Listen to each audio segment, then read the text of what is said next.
Catherine Howard's supporters. In the winter of 1542, fear settled heavily over the Tudor court. Catherine Howard, the young fifth wife of Henry VIII, was already gone, executed for treason and adultery. But her death did not end the punishment.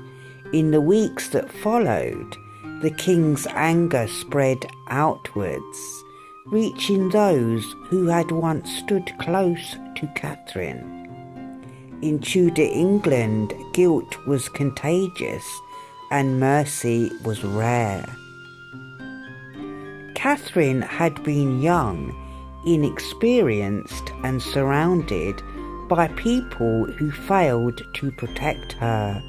Some knew of her past relationships before she became queen. Others helped her conceal them.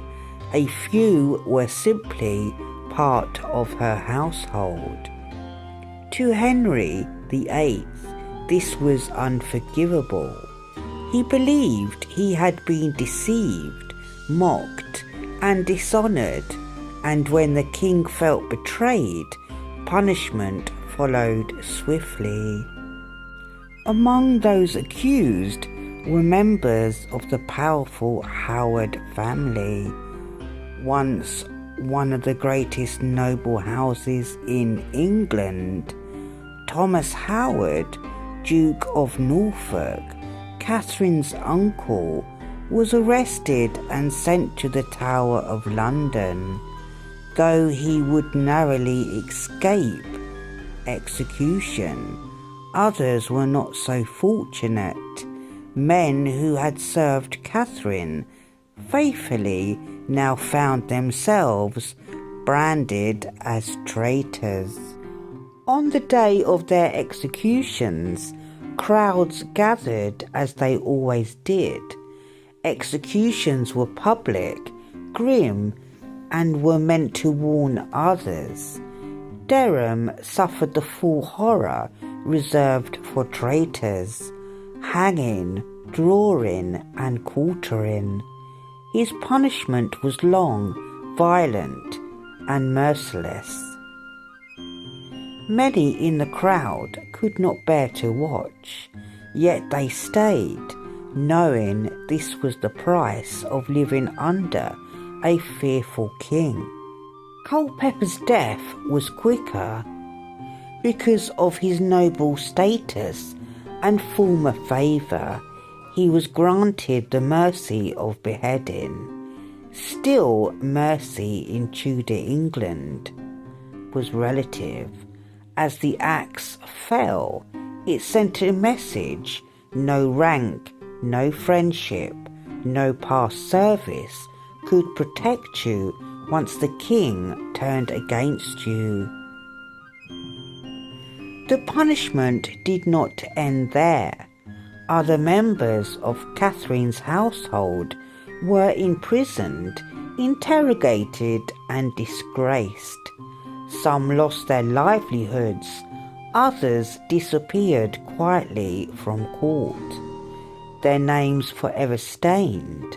Even those who survived carried the weight of the suspicion for the rest of their lives. For Henry VIII, these executions were not only about justice, they were about control. Catherine's scandal had made him feel old, foolish, and vulnerable. By destroying her supporters, he reassured his power.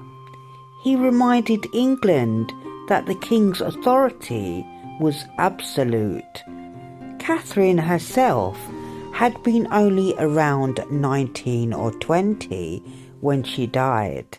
Many historians believe she barely understood the danger she was in until it was too late. Those around her failed her, but they also became victims of the same brutal system. In the Tudor world, to the throne could bring wealth and honour, but it also could bring sudden death. The executions of Catherine Howard supporters casted a long shadow over Henry's later reign. The court became quieter, more cautious, more afraid. Laughter faded, trust vanished. People learnt to guard their words and their loyalties, knowing that one mistake could lead them to the scaffold.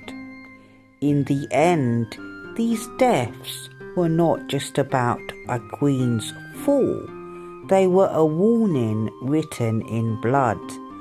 Under Henry VIII, love could turn to hatred overnight.